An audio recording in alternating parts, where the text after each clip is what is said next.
What do you think is the biggest achievement in your life?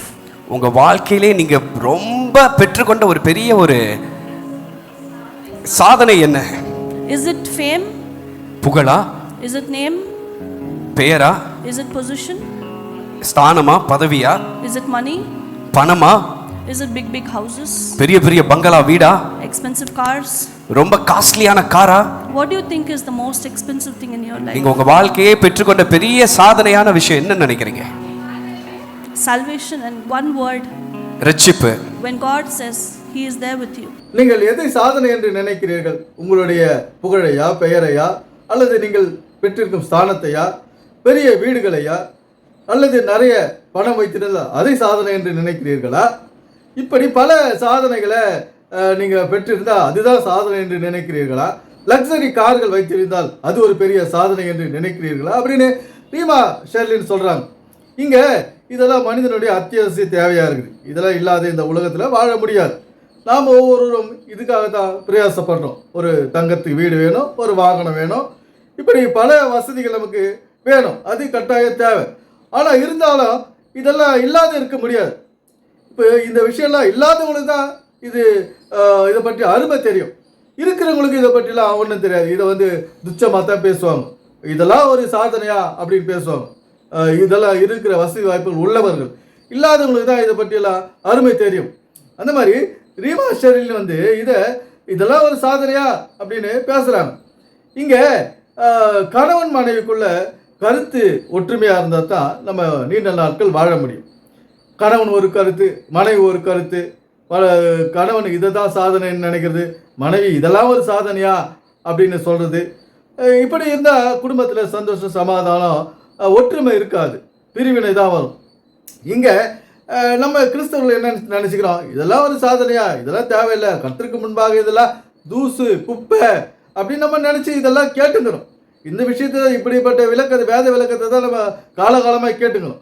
மோகர்ஜி losses போன்றவர்களும் இதை தான் கேட்டுக்கிறாங்க. உங்களை இதெல்லாம் பரலோகம் கொண்டு போகாது, பணம் உங்களை பரலோகம் கொண்டு போகாது, உங்களுக்கு பெயர் புகழ் பரலோகம் கொண்டு போகாது, நீங்கள் கற்ற கல்வி உங்களை பரலோகம் கொண்டு போகாது, நரகத்தில் தான் தள்ளும் அப்படின்னு இவங்க நம்முடைய காதில் ஓதி நம்மளை வளர்ச்சி அடையாது தான் வைத்திருக்காங்க. யார்? இந்த மோகர்ஜி லாசஸ் போன்றவர். அதை கேட்டு இந்த ரீமா ஷெர்லின்னா இப்படி பேசுகிறாங்க. ஜான் ஜபராஜ் என்ன பண்ணுறாரு? அவருக்கு பணத்துக்கு முக்கியத்துவம் கொடுத்து ஒரு லக்ஸரி வாழ்க்கையை ஆசைப்பட்டு இப்படியெல்லாம் பணத்தை அதிகமாக சம்பாதிக்கிறது அவருடைய வழக்கமாக இருந்தது. இதனால் இருவருக்கும் கருத்து வேறுபாடு. ரீமா ஷெர்லிங்க ஜான் ஜபராஜ் கருத்து வேறுபாடு. இதெல்லாம் பரலோகம் நம்மளுக்கு கொண்டு போகாது, நீங்கள் இதுக்கெல்லாம் பிரயாசப்படுறீங்க அப்படின்னு சொல்லிட்டு இது ஷெர்லின் சொல்கிறது. ஜான் ஜபராஜுக்கு இதுதான் முக்கியம். இப்போது கருத்து வேறுபாடுகளால் இங்கே குடும்பம் பிரிஞ்சு போகுது பாருங்கள். எது முக்கியன்றது யாரும் விலைக்கு சொல்கிறது கிடையாது. இந்த வேதம் என்ன சொல்லுது? உங்களுடைய குடும்பம் முக்கியம், உங்களுடைய வாழ்க்கை முக்கியம், இந்த வாழ்க்கைக்கு தேவையான எல்லாம் முக்கியம். வாழறதுக்கு இதெல்லாம் இருந்தால் தான் வீடு, வாகனம், பணம், பெயர், புகழ் எல்லாம் நமக்கு தேவை. இதெல்லாம் எப்படி வருங்க? இதெல்லாம் நாம் பிரயாசப்பட்டால் தான் வரும், ஆசைப்பட்டால் தான் வரும், அதுக்குண்டான முயற்சி செய்தால் தான் இந்த பணம், பேர், புகழ், காரு, வீடு எல்லாம் வரும். அதனால் இதெல்லாம் வேணான்னு கர்த்தர் சொல்லலை. இதெல்லாம் வச்சுக்கோ, நீ உழைத்து சம்பாதித்து இதெல்லாம் வச்சுக்கோ, கணவன் மனைவி ஒற்றுமையாயிரு, அதுதான் சொல்லுது. இதெல்லாம் உதவி தள்ளிட்டு நீ பரலோகத்தையே நினச்சிக்கினு அப்படின்னு இந்த வேதம் சொல்லலை. ஆனால் மனிதர்கள் புரிந்து கொள்வது வேறு, வேதம் சொல்வது வேறு ஒரு விஷயத்தை தான் இந்த வேதம் சொல்லுது. இங்கே மனிதன் தன்னுடைய சோம்பேறித்தனத்துக்கு சாதகமாக இந்த பைபிளை புரிஞ்சுக்கினான். இப்போது பணம்ன்றது சும்மா வந்துடுமாங்க? போய் உழைக்கணும், படிக்கிறவங்க படிக்கணும், வேலை செய்யணும், கடுமையான ஒரு உழைப்பை கொண்டு போய் கொடுத்தா தான் அந்த பணத்தை நம்ம வீட்டுக்கு கொண்டு வர முடியும். இதெல்லாம் சில பேர் கடினம். ஐயோ வேலைக்கு போனால் கஷ்டமாகுது, அங்கே அவமானமாகுது, அங்கே திட்டுறாங்களே, அடிக்கிறாங்களே நம்மளை, இப்படியெல்லாம் நம்ம பயந்துக்கிட்டு வீட்டில் உட்காந்துட்டு இருந்தோம்னா எப்படி பணம் வரும்? இது மாதிரி ஆட்கள் என்ன செய்கிறாங்க?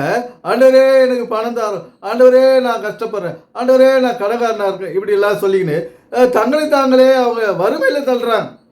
இந்த வேதமானது போய் வேலையை செய்ய, பணத்தை சம்பாதி, நல்லாயிரு, அதை தான் சொல்லு. அது மனிதனுடைய வளமான வாழ்க்கைக்கு அது விரோதியே கிடையாது இந்த வேதம். மனிதன் இங்கே சந்தோஷமாக சமாதானமாக குடும்ப ஒற்றுமையோடு மனைவிக்கு கணவன் பிரியாது இருக்கணும். அதை தான் வலியுறுத்தது இந்த வேதம். ஆனால் இக்கால பைபிள் விளக்கவாதிகள் என்ன சொல்றாங்க பாருங்க, இதுக்கெல்லாம் உலக வாழ்க்கைக்கெல்லாம் முக்கியத்துவம் கொடுக்கக்கூடாது, கணவன் மனைவி முக்கியத்துவம் கொடுக்கக்கூடாது, கணவன் மனைவிக்கு முக்கியத்துவம் கொடுக்காது, மனைவி கணவனுக்கு முக்கியத்துவம் கொடுக்கக்கூடாது, கணவனுக்கு தான் முக்கியத்துவம் கொடுக்கணும் அப்படின்னு சொல்றதுனால இன்னைக்கு இந்த குடும்பங்கள் இன்னைக்கு செதஞ்சு போகுது. பிள்ளைகளுடைய கல்வி முன்னேற்றத்துக்கு நம்ம பாடுபடணும் அப்படின்ற ஒரு கருத்தை இங்கே வலியுறுத்தினா தானே பிள்ளைகள் எல்லாம் படிச்சுட்டு எல்லாம் மேலுக்கு வருவாங்க. அதெல்லாம் முக்கியம் இல்லை. நீங்கள் சர்ச்சுக்கு வர்றது தான் முக்கியம், நீங்கள் முட்டி போடுறது தான் முக்கியம், பாட்டு பாடுறது தான் முக்கியம், கண்ணை மூடி கை தட்டுறது தான் முக்கியம், நீங்கள் ஜோம் பண்ணுறது தான் முக்கியம், ஆவியில் நிறையிறது தான் முக்கியம். இப்படி பேசினா போகிறது. அபிஷேகம் பெறுறது தான் முக்கியம் நீங்கள் அப்படிலாம் பேசு. ரட்சிப்பு எப்படி வருங்க? ரட்சிப்பு என்னங்க? இப்போ பெந்தகோஸ்தேக்காரன் நம்ம அதிகமாக கேட்கும்போது நீங்கள் ரட்சிக்கப்பட்டீங்களா அப்படின்னு கேட்போம்.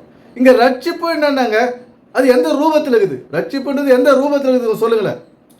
இந்த ரட்சிப்புன்றது இதுதான். இந்த உலக வாழ்க்கையை நல்லா சீரும் சிறப்புமா ஒரு பற்றாக்குறை இல்லாத வாழறோமா, அதுதான் ரட்சிப்பு.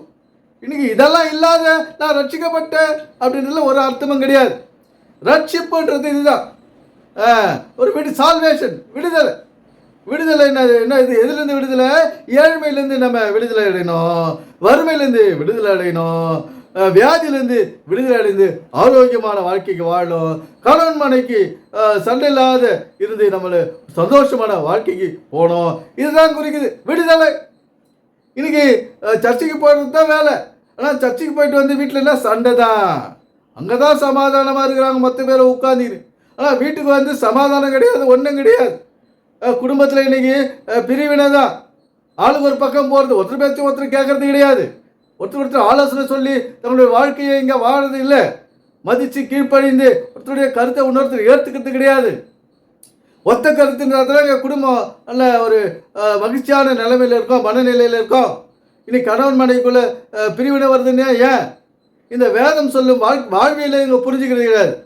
பைபிள் படிக்கிறதும் பாட்டு பாடுறதும், ஜான் ஜபராஜ் ஒரு பக்கம் பாட்டு பாடுறதும், இந்த அம்மா ஒரு பக்கம் அதுக்கு எதிராக செயல்படுறதுமா இருந்தால் எங்கேருந்து இங்கே குடும்ப சமாதானமாக இருக்கும்? பைபிள் வந்து கர்த்தர் குறித்து நீ பாட்டு பாடு, எந்த நேரமும் பாட்டு பாடினே இரு, பலவிதமான பாட்டுகளை எழுதிக்கோ. நீங்கள் ஆங்காங்கே போயிட்டு மலையிலையும் காட்டுலையும் ஆறுலையும் கடல்லையும் நின்று பாட்டு பாடி அதை வீடியோ எடுத்து போடு அப்படின்னு சொல்லலை இந்த பைபிள். உங்களுடைய குடும்ப வாழ்க்கையை நீங்கள் வாழ்ந்துக்குங்க அப்படின்னு தான் சொல்லுது. இன்னைக்கு ஆளுக்கு ஒரு கட்டிடத்தை கட்டிக்கின்னு குடும்பங்கள் நிம்மதியாக இருக்குதா? அது கிடையாது. பைபிள் சொல்லும் கோயில் எதுனா குடும்பம் தான் கோயில். இதை கட்டிட சபைகள் கோயில்கள் அல்ல. இந்த குடும்பமாகிய கோயில் நாம் சரியான விதத்திலே கட்டி எழுப்ப வேண்டும். எனவே சிந்திப்போம், செயல்படுவோம். நன்றி, வணக்கம் நண்பர்களே.